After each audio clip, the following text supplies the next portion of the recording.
السلام علیکم ورحمۃ اللہ تعالی وبرکاتہ۔ نحمده ونصلي ونسلم على رسوله الكريم اما بعد فاعوذ باللہ من الشیطان الرجیم بسم اللہ الرحمن الرحیم ان اللہ وملائکته یصلون علی النبی یا ایہا الذین آمنوا صلوا علیہ وسلموا تسلیما اللهم صل على سيدنا ومولانا محمد معدن الجود والكرم وآله الكرام وابنه الكريم وبارك وسلم صلاة وسلاما عليك يا رسول الله صلی اللہ تعالی علیہ وسلم۔ سورہ آل عمران آیت نمبر 83 یعنی 83 کی تفسیر ہے۔ اللہ تبارک و تعالی ارشاد فرماتا ہے افغیر دین اللہ یبغون وله اسلم من فی السماوات والارض طوعا وکرہا والیہ یرجعون۔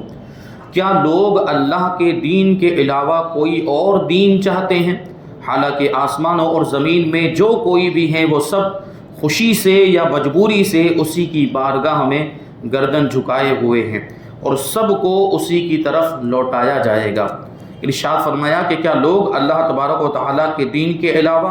کوئی اور دین چاہتے ہیں، یعنی دین اسلام کے علاوہ کوئی دوسرا دین اپنانا چاہتے ہیں، حالانکہ آسمانوں اور زمین میں جو کوئی بھی ہیں، جتنی بھی مخلوقات ہیں، چاہے فرشتے ہوں، انسان ہوں اور جنات ہوں،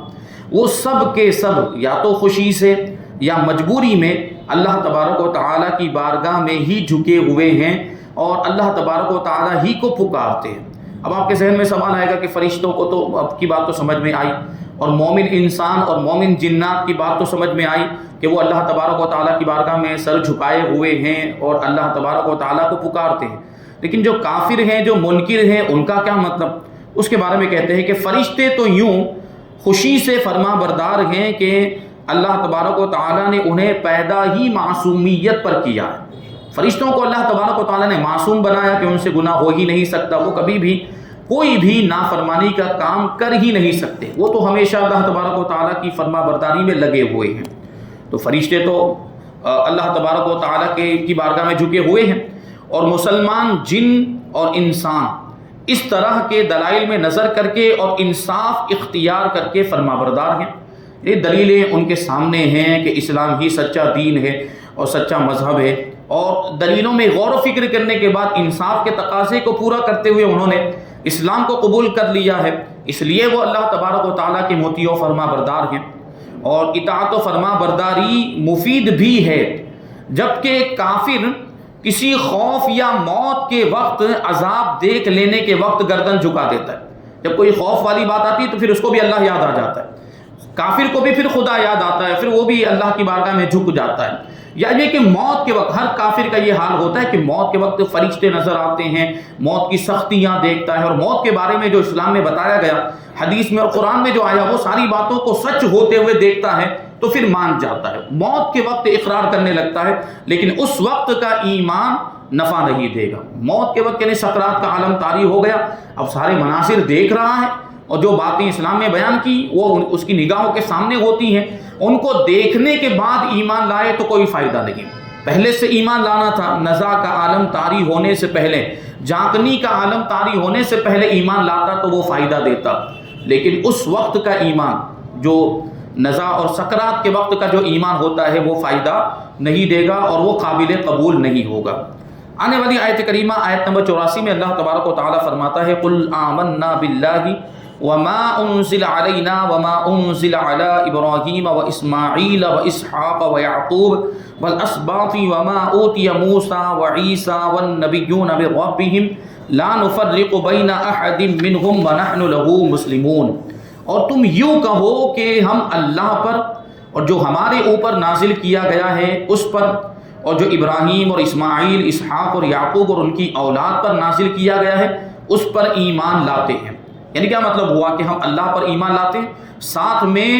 جو ہمارے اوپر نازل کیا گیا، تو ہمارے اوپر کیا نازل کیا گیا؟ قرآن پاک نازل کیا گیا، اس پر بھی ایمان لاتے ہیں۔ جو ابراہیم پر نازل کیا گیا، یعنی حضرت ابراہیم علیہ السلام پر جو صحیفے نازل کیے گئے، اور جن انبیاء کرام کا اس میں ذکر آیا، حضرت اسماعیل، حضرت اسحاق، حضرت یعقوب اور ان کی اولاد، یعنی ان کی اولاد میں جو انبیاء کرام تھے ان پر جو صحیفے نازل کیے گئے، یعنی چھوٹی چھوٹی کتابیں، آسمانی کتابیں، مطلب یہ ہوا کہ ہم ساری آسمانی کتابوں کا اقرار کرتے ہیں اور ساری آسمانی کتابوں کو کلام الہی مانتے ہیں جس حالت میں وہ انبیاء کرام پر نازل ہوئے، اور ان پر ایمان رکھتے ہیں۔ تو اور پھر آگے ہے کہ جو موسیٰ اور عیسیٰ اور نبیوں کو ان کے رب کی طرف سے دیا گیا اس پر بھی ہم ایمان لاتے ہیں۔ ہم ایمان لانے میں ان میں سے کسی کے درمیان فرق نہیں کرتے، یعنی انبیاء کرام پر بھی ایمان لاتے ہیں اور ان کو عطا کی گئی آسمانی کتابوں پر بھی ہم ایمان لاتے ہیں۔ یہ ہمارے ایمان لانے کا طریقہ ہے۔ ہم ان میں سے کسی پر ایمان لانے میں فرق نہیں کرتے اور ہم اسی کی بارگاہ میں گردن جھکائے ہوئے ہیں، کیونکہ یہاں پر یہ بات بیان کرنا چاہ اللہ تبارک و تعالیٰ ارشاد جو فرمایا ہے آیت کریمہ کا مقصد یہ ہے کہ عیسائیوں اور یہودیوں کا رد کیا جائے، کیونکہ ان کا معاملہ یہ تھا کہ وہ بعض انبیاء کرام کو مانتے تھے، بعض انبیاء کرام کو نہیں مانتے تھے، بعض آسمانی کتابوں کا اقرار کرتے تھے اور بعض آسمانی کتابوں کا انکار کر دیتے تھے۔ تو جو انبیاء کرام، سارے کے سارے انبیاء کرام اللہ تبارک و تعالیٰ نے ان کو نبی بنایا ہے، تو ایمان لانا ہو تو سب پہ لانا چاہیے اور نہیں لانا تو کسی پر نہ لائیں۔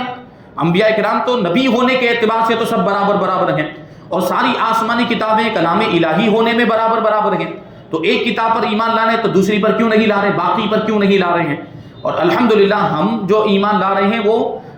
اس کے مطابق ہے بالکل، کہ ساری کتابوں پر بھی ہم ایمان رکھتے ہیں اور سارے نبیوں پر بھی ہم ایمان رکھتے ہیں، لیکن ہمارا عمل جو ہے وہ قرآن مجید پر ہے، ہمارا عمل جو ہے وہ شریعت مصطفیٰ پر، ہم کسی دوسری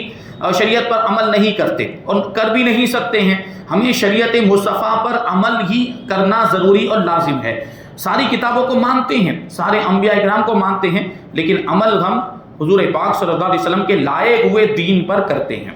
تو اسی کو کہتے ہیں کہ یہودیوں اور عیسائیوں نے تو یہ کیا کہ کچھ نبیوں اور کتابوں پر ایمان لائے اور کچھ پر نہیں۔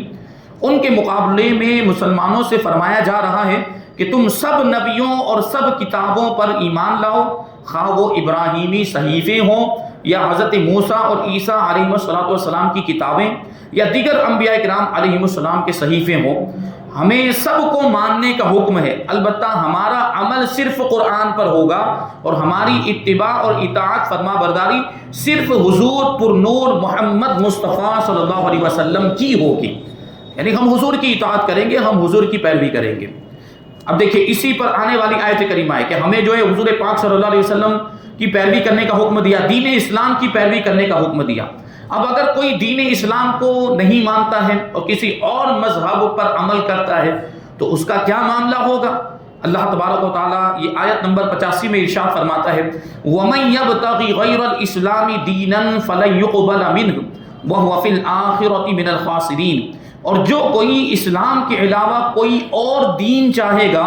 وہ اس سے ہرگز قبول نہیں کیا جائے گا، یعنی اسلام کے علاوہ کوئی دین اور مذہب قابل قبول نہیں ہے، وہ اس کے منہ پر مار دیا جائے گا اور آخرت میں وہ نقصان اٹھانے والوں میں سے ہوگا۔ جو اسلام کے علاوہ کسی دوسرے دین کو، مذہب کو فالو کرے گا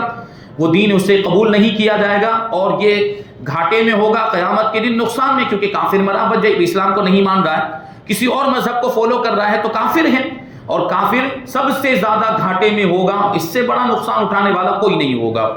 تو اللہ تبارک و تعالیٰ نے واضح طور پر قرآن پاک میں کئی جگہ پر فرما دیا کہ اللہ تعالیٰ کے نزدیک پسندیدہ دین اور مذہب صرف اور صرف اسلام ہے، اور اسلام کے علاوہ کوئی دین اللہ تبارک و تعالیٰ کی بارگاہ میں اس زمانے میں معتبر نہیں۔ یعنی ابھی آپ سوچنے جیسی بات ہے، اس زمانے کی بات کیوں کہہ رہے ہیں؟ یعنی انبیاء کرام کا دین اور شریعت بھی معتبر نہیں، یعنی یوں دین کے اعتبار سے بنیادی طور پر دین دیکھے تو سب کا دین اسلام ہی تھا، ورنہ شریعت کے اعتبار سے کچھ احکام الگ الگ تھے، تو اس کو بھی منسوخ کر دیا گیا۔ انبیاء کرام کے دین کو اور ان کی لائی ہوئی شریعت کو بھی اب نہیں مانا جائے گا، ورنہ دین اسلام تو سب کا ہے۔ انبیاء کرام جتنے بھی سارے انبیاء کرام تھے ان کا دین اسلام ہی تھا، الگ ہو ہی نہیں سکتا بھائی، انبیاء کرام اللہ تبارک و تعالیٰ کے بھیجے ہوئے ہیں، ان کی شریعت کی بات چل رہی ہے۔ تو شریعتیں جب ان کی لائی ہوئی شریعتوں پر عمل نہیں کیا جا رہا ہے، وہ منسوخ ہو گئی، تو سوچنے جس بات ہے کہ اسلام کے علاوہ کوئی کسی دین کی اخلاقی باتوں پر جتنا چاہے عمل کر لے،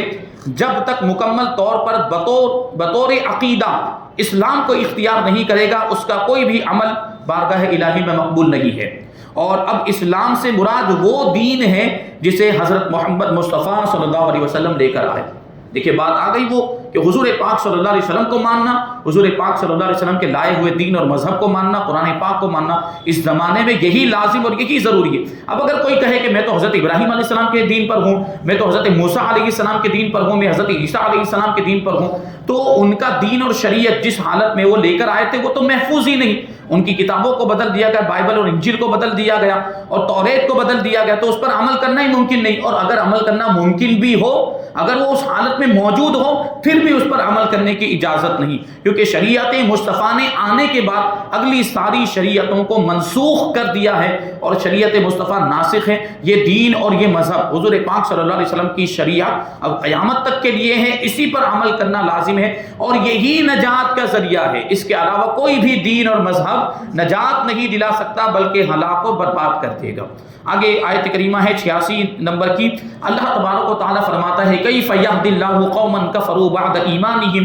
وشہدوا ان الرسول حق وجاءہم البینات واللہ لا یہدی القوم الظالمین۔ اللہ ایسی قوم کو کیسے ہدایت دے گا جنہوں نے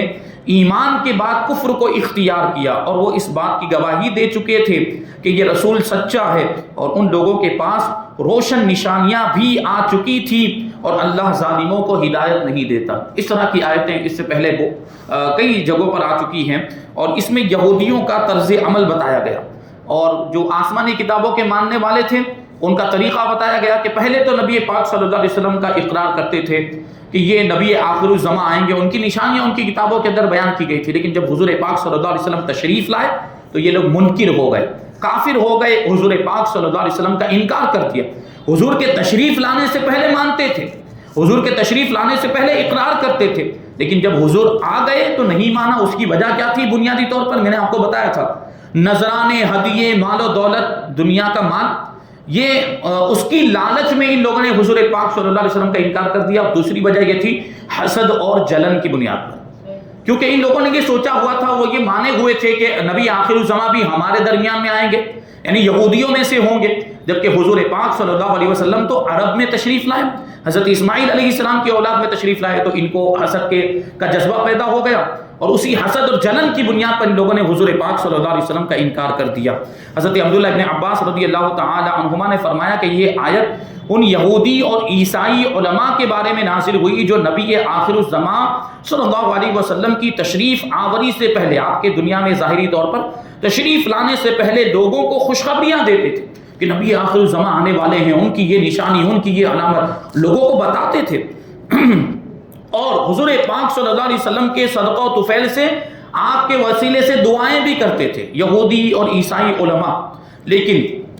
حضور پاک صلی اللہ علیہ وسلم کی تشریف آوری کے بعد اپنے مفادات یعنی دنیاوی فائدوں اور حسد کی وجہ سے حضور پاک صلی اللہ علیہ وسلم کے مخالف ہو گئے اور دشمن بن گئے، حضور پاک صلی اللہ علیہ وسلم کا انکار کر دیا۔ ان کے بارے میں فرمایا کہ اللہ تبارک و تعالیٰ ایسی قوم کو کیوں ہدایت دے گا؟ یہ لوگ ہدایت نہیں پا سکتے جنہوں نے ایمان کے بعد کفر کو اختیار کیا، حالانکہ پہلے وہ اس بات کی گواہی دے چکے تھے کہ یہ سچا رسول ہے۔ مراد یہ ہے کہ اللہ تبارک و تعالیٰ ایسی قوم کو کیسے ایمان کی توفیق دے جو جان پہچان کر منکر ہو گئی ہے، یعنی ان کا کفر بہت سخت ہے، حضور کی علامتیں معلوم ہیں، حضور کی نشانیاں معلوم ہیں، جان رہے ہیں کہ یہی نبی آخر الزماں، اس کے باوجود منکر ہو گئے، تو اب کیسے ہدایت ملے گی؟ سب کچھ سامنے ہونے کے باوجود انکار کر رہے ہیں، تو پھر ان کو ہدایت اور رہنمائی کیسے مل سکتی ہے؟ یعنی ایسے لوگوں کو ہدایت نہیں ملتی۔ اس سے معلوم ہوا کہ جان بوجھ کر حق کا انکار کرنے کی بہت نحوست ہے، یہ بہت سخت گناہ ہے اور بہت ہی بری چیز ہے۔ نیز معلوم ہوا کہ حسد نہایت خبیث اور ناپاک بیماری ہے، جو حسد میں نے ابھی عرض کیا کہ حسد کی وجہ سے حضور پاک صلی اللہ علیہ وسلم کا انہوں نے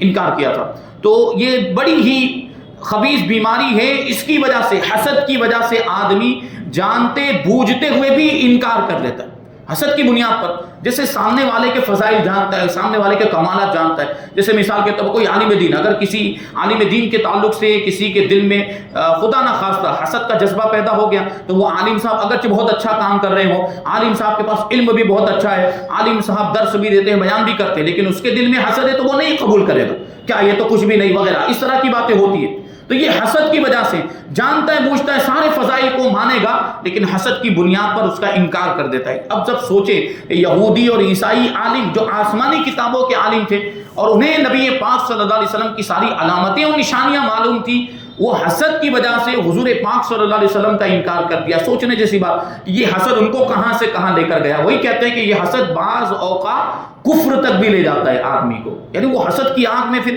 ہر چیز کا انکار کر دیتا ہے، پھر ایسی چیز کا بھی انکار کر دیتا ہے جو اس کو اسلام کے دائرے سے خارج کر دیتی ہے۔ تو یہ حسد اگر خدا نخواستہ کسی کے اندر یہ بیماری ہے تو اسے فوراً اپنے اندر سے نکال دے، اس بیماری کو دور کر دے۔ اللہ تبارک و تعالی ہم سب کی حسد سے حفاظت فرمائے۔ آنے والی 3 آیت کریمہ، آیت نمبر 87، 88 اور 89 یعنی 89، اللہ تبارک و تعالی فرماتا ہے اولئک جزاؤہم ان علیہم لعنت اللہ والملائکۃ والناس اجمعین خالدین فیہا لا یخفف عنہم العذاب ولا هم ينظرون الا الذین تابوا من بعد ذلك واصلحوا فان اللہ غفور رحیم۔ یہی وہ لوگ ہیں جن کا بدلہ یہ ہے کہ ان پر اللہ کی اور فرشتوں کی اور انسانوں سب کی لعنت ہے،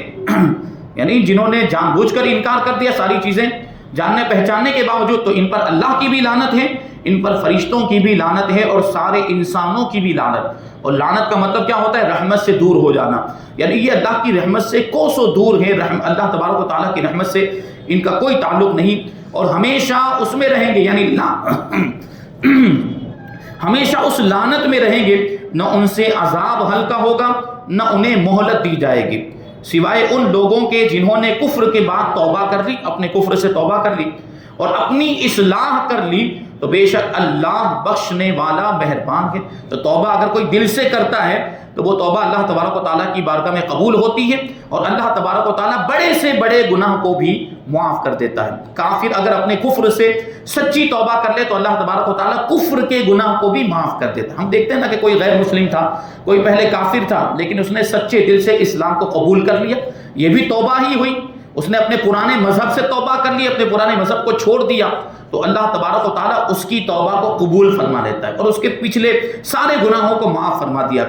کرتا ہے۔ حارث بن سوید انصاری، دیکھیے یہ اس کے پیچھے کا واقعہ بیان کرتے ہیں۔ حارث بن سوید انصاری کو کفار کے ساتھ مل جانے کے بعد ندامت ہوئی، یعنی پہلے یہ ہوا کہ پہلے مسلمان تھے اور پھر کفار کے ساتھ مل گئے، یعنی اسلام کو چھوڑ دیا، پھر ان کو شرمندگی ہوئی، پھر ان کو ندامت ہوئی کہ مجھے اسلام کو نہیں چھوڑنا چاہیے تھا، تو انہوں نے اپنی قوم کے پاس پیغام بھیجا کہ حضور پاک صلی اللہ علیہ وسلم سے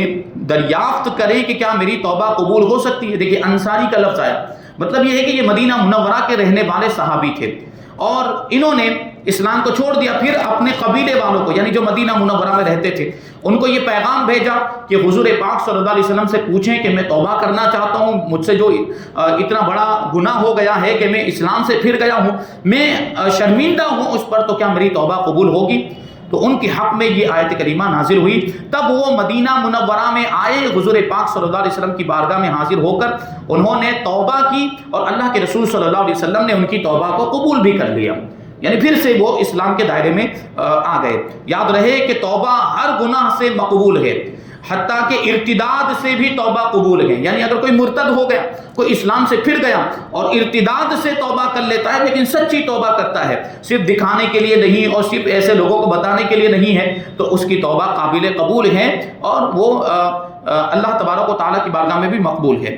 آنے والی آیت کریمہ آیت نمبر 90، اللہ تبارک و تعالیٰ فرماتا ہے ان الذین کفروا بعد ایمانہم ثم ازدادوا کفرا لن تقبل توبتہم واولئک هم الضالون۔ بے شک وہ لوگ جو ایمان لانے کے بعد کافر ہو گئے پھر کفر میں اور بڑھ گئے تو ان کی توبہ ہرگز قبول نہ کی جائے گی اور یہی لوگ گمراہ ہیں۔ اب سوال یہ پیدا ہوتا ہے کہ جو کافر ہو گئے، ابھی تو بتایا کہ بھائی کافر کی بھی توبہ قبول ہے اگر وہ کفر سے توبہ کرتا ہے، بلکہ مرتد کی بھی توبہ قابل قبول ہے،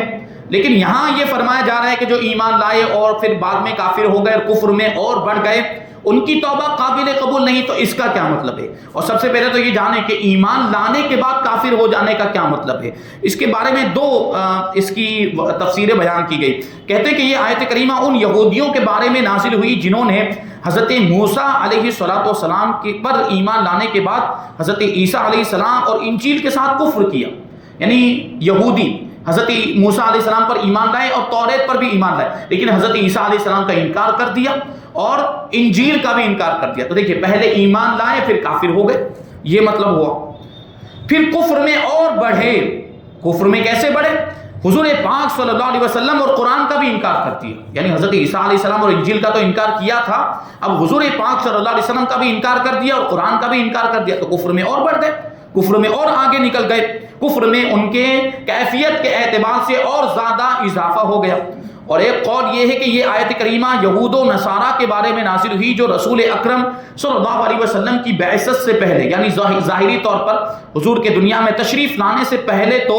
اپنی کتابوں میں حضور پاک صلی اللہ علیہ وسلم کی نعت و صفت دیکھ کر حضور صلی اللہ علیہ وسلم پر ایمان رکھتے تھے، اور آپ صلی اللہ علیہ وسلم کے ظہور کے بعد یعنی اعلان نبوت کے بعد کافر ہو گئے، یعنی پہلے حضور کو مانتے تھے اب منکر ہو گئے، اور پھر کفر میں اور شدید ہو گئے، ان کا کفر سخت ہو گیا۔ یہاں پر ایک بات آپ یاد رکھیں کہ کفر میں بڑھ گئے، تو یہ کفر میں بڑھنا، کفر کم ہوتا ہے یا زیادہ ہوتا ہے؟ یہ ایمان کے بارے میں بھی کہا جاتا ہے کہ ایمان بڑھ گیا، تو یہ کس اعتبار سے کہا؟ یہ کیفیت کے اعتبار سے کہا جاتا ہے، یہ مقدار کے اعتبار سے نہیں۔ مقدار کے اعتبار سے ایمان کم یا زیادہ نہیں ہوتا، مقدار یعنی کوانٹٹی کے اعتبار سے، اس کا ایمان زیادہ ہے، اس کا ایمان کم ہے، اس کا 2 کلو ہے، اس کا 5 کلو ہے، اس کو مقدار میں نہیں ناپا جا سکتا ہے۔ یعنی ایمان اور کفر کا یہ معاملہ جو ہے وہ مقدار کے اعتبار سے گھٹتا بڑھتا نہیں، کیفیت کے اعتبار سے گھٹتا اور بڑھتا ہے۔ یہ دونوں چیزیں ایمان اور کفر، کیفیت کے اعتبار سے یعنی کوالٹی کے اعتبار سے یہ دونوں چیزیں گھٹتی اور بڑھتی۔ کسی کا ایمان مضبوط ہوتا ہے، کسی کا ایمان کمزور ہوتا ہے، کسی کا ایمان اعلیٰ ہوتا ہے، کسی کا ایمان ادنا ہوتا ہے۔ اسی طرح کفر کا معاملہ کہ کوئی کفر کے پہلے اسٹیج میں ہوتا ہے، کوئی کفر میں اور آگے بڑھ جاتا ہے، آخری اسٹیج میں پہنچ جاتا ہے، اس کا کفر اور سخت ہو جاتا ہے۔ تو یہ کیفیت کے اعتبار سے گھٹنا اور بڑھنا ہوا۔ وہی کہتے ہیں کہ ایمان و کفر میں شدت کی کیفیت کے اعتبار سے کمی اور زیادتی ہوتی ہے، جیسے قرآن پاک میں بکثرت ایمان میں اضافہ ہونے کی آیتیں موجود ہیں، اسی طرح کفر میں شدت کی آیتیں بھی موجود ہیں، جیسا کہ اس آیت کریمہ میں یہ آیتیں اس معنی میں ہیں کہ کسی کا ایمان زیادہ قوی اور مضبوط ہوتا ہے جبکہ کسی کا ایمان کمزور ہوتا ہے۔ یوں ہی کسی کا کفر زیادہ شدید ہوتا ہے، سخت ہوتا ہے، اور کسی کا کم شدت والا ہوتا ہے۔ آیت میں فرمایا کہ جو کفر کرے اور اس میں بڑھتا چلا جائے اس کی توبہ ہرگز قبول نہیں ہوگی۔ وہ بات آئی، وہ جو سوال ابھی آیا تھا کہ اوپر تو فرمایا کہ کفر سے بھی اگر کوئی توبہ کرے تو توبہ قبول ہو جائے گی، لیکن ان لوگوں کے بارے میں یہ کیوں کہا گیا کہ ان کی توبہ ہرگز قبول نہیں ہوگی؟ اس کا یا تو یہ معنی ہے کہ ان کی معافی نہیں، کیونکہ یہ توبہ ہی نہیں کر پاتے، وہ کفر میں اتنے آگے بڑھ جاتے ہیں، ایسے سرکش ہو جاتے ہیں، ایسے سخت منکر ہو جاتے ہیں، اور اناد کا، دشمنی اور نفرت کا چشمہ اپنی آنکھوں پر لگا لیتے ہیں کہ پھر ان کو حق نظر ہی نہیں آتا، یعنی ان کو توبہ کرنے کی توفیق ہی نہیں ملتی۔ اب جب توبہ ہی نہیں کرتے ہیں تو پھر اس کے قبول کرنے کا تو سوال ہی نہیں ہے، یہ مطلب ہوا۔ یا یہ معنی ہے کہ ان کی توبہ مقبول نہیں کیونکہ ان کی توبہ دل سے نہیں ہوتی۔ اگر ایسے لوگ توبہ کرتے بھی ہیں تو دل میں تو دشمنی کا جذبہ ہے، دل میں تو نفرت کا جذبہ ہے، اور یہ وہ منافقوں والی بات ہے کہ اندر سے کافر ہے، اپنے آپ کو خالی مومن ظاہر کرتا ہے دنیاوی فائدوں کے لیے، تو اس کی توبہ کیسے قبول ہو سکتی ہے؟ وہ اگرچہ اپنے آپ کو 1000 مرتبہ مسلمان کہتا رہے لیکن حقیقت میں وہ مسلمان ہے ہی نہیں، حقیقت میں وہ ایمان والا ہے ہی نہیں، کیونکہ دل میں تو کفر ہے۔ ان کی توبہ دل سے نہیں ہوتی بلکہ منافقانہ ہوتی، صرف دکھاوے کے لیے ہوتی ہیں، اور دل میں کفر بھرا ہوتا ہے اور زبان سے توبہ کر رہے ہوتے ہیں۔ ایسی توبہ ہرگز قبول نہیں، البتہ جو توبہ دل سے کی جائے وہ ضرور مقبول ہوتی ہے۔ تو یہ آیت کریمہ کا مطلب ہوا۔ اب اس پارے کی آخری آیت کریمہ، ہم تھوڑا وقت زیادہ ہو رہا ہے لیکن آخری آیت اس لیے اس کو شامل کر لیتے ہیں۔ تیسرا پارہ انشاءاللہ تبارک و تعالیٰ آج ہمارا مکمل ہو جائے گا، اور چوتھا پارہ ہم انشاءاللہ آئندہ درس میں شامل کریں گے۔ آخری آیت کریمہ اللہ تعالیٰ فرماتا ہے ان الذین کفروا وماتوا وهم کفار فلن يقبل من احدهم ملء الارض ذهبا ولو افتدى به اولئک لهم عذاب علیم وما لهم من ناصرین۔ بے شک وہ لوگ جو کافر ہوئے اور کافر ہی مر گئے، ان میں سے کوئی اگرچہ اپنی جان چھڑانے کے بدلے میں پوری زمین کے برابر سونا بھی دے تو ہرگز اس سے وہ قبول نہیں کیا جائے گا۔ اچھا، وہ اب اپنی جان چھڑانے کے لیے سونا کہاں پر دے گا؟ دنیا میں تو دے نہیں سکتا، مر گیا ہے، کفر پر ہی وہ دنیا سے گیا، تو آخرت میں اگر دینا چاہے، آخرت میں تو کچھ بھی ہوگا نہیں، آخرت میں یہ مال و دولت ہمارے ہاتھ میں کچھ بھی نہیں ہوگا، یہ تو سب یہاں دنیا میں، اگر کسی کے پاس دنیا میں رہا بھی ہوگا وہ تو یہی چھوڑ کر قبر میں کوئی لے کر جاتا ہے نہیں، اور قبر میں اگر اس کے ڈال بھی دیا جائے نا سونا چاندی تو وہ قبر میں ہی رہ جائے گا، آخرت میں نہیں پہنچے گا اس کا مال اور دولت روپیہ پیسہ. دیکھیے روپیہ پیسہ اور سونا چاندی کے پیچھے نہیں بھاگنا چاہیے. اصل چیز کیا ہے؟ ایمان ہے. اگر ایمان سلامت ہے تو آپ آخرت میں کامیاب ہو جائیں گے، اور آخرت کی کامیابی ہی یہ اصلی کامیابی ہے اور حقیقی کامیابی، اس کے لیے ہمیں کوشش کرنی ہے. تو یہ اگر اپنی جان چھڑانے کے لیے زمین کے برابر، یہ مثال کے طور پر بیان کیا جا رہا ہے کہ وہاں پر جو چاہے وہ پیش کر دے، جبکہ کچھ پیش کر ہی نہیں سکے گا، کچھ ہوگا ہی نہیں تو کیا پیش کرے گا. اور دوسری بات یہ کہ اللہ تبارک و تعالیٰ کی بارگاہ میں اس مال کی کوئی حیثیت نہیں، سونے چاندی کی کوئی حیثیت نہیں. پروردگار کو سونے اور چاندی سے کوئی مطلب ہی نہیں ہے، اللہ تبارک و تعالیٰ کو اس کی کوئی ضرورت ہی نہیں ہے. اللہ تبارک و تعالیٰ کی بارگاہ میں اگر کسی چیز کا تقاضا ہے تو وہ ایمان ہے، ایمان ہونا چاہیے بس. تو یہ بات یہاں پر بیان کی گئی کہ اگر کوئی زمین کے برابر بھی سونا اللہ کی بارگاہ میں یہ کافر جو مرا ہے وہ پیش کرے گا، وہ قبول نہیں کیا جائے گا، اور ان کے لیے دردناک عذاب ہے اور ان کا کوئی مددگار نہیں ہوگا. اب سوچئے کہ جب اللہ تبارک و تعالیٰ ہی ان کو جہنم میں ڈالنے کا حکم دے گا تو اللہ کے مقابلے میں پھر ان کی کون مدد کر سکتا ہے؟ کوئی مدد نہیں کر سکے گا، ان کا کوئی مددگار نہیں ہوگا.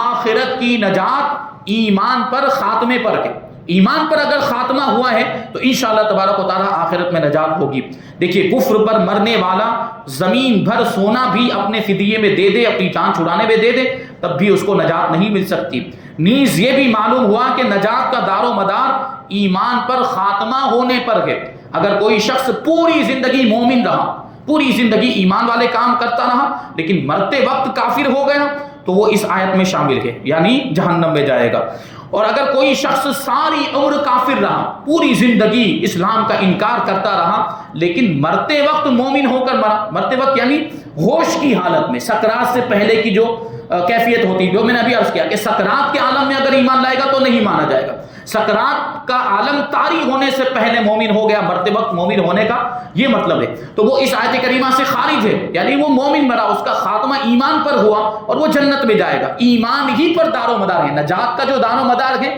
وہ ایمان پر ہے. اسی لیے صالحین، اللہ کے نیک بندے سب سے زیادہ فکر ایمان پر خاتمے کی ہی کیا کرتے تھے اور اللہ تعالیٰ کی خفیہ تدبیر سے ڈرتے تھے. چنانچہ حضرت یوسف بن اسباط رحمۃ اللہ تعالیٰ علیہ فرماتے ہیں کہ میں ایک مرتبہ حضرت سفیان ثوری رحمۃ اللہ تعالیٰ علیہ کے پاس حاضر ہوا. یہ بہت بڑے محدث گزرے، بہت بڑے عالم دین حضرت سفیان ثوری رحمۃ اللہ تعالیٰ علیہ. آپ رحمۃ اللہ تعالیٰ علیہ ساری رات روتے رہے. حضرت سفیان ثوری پوری رات روتے رہے، آنسو بہاتے رہے. حضرت یوسف بن اسباط کہتے ہیں کہ میں نے دریافت کیا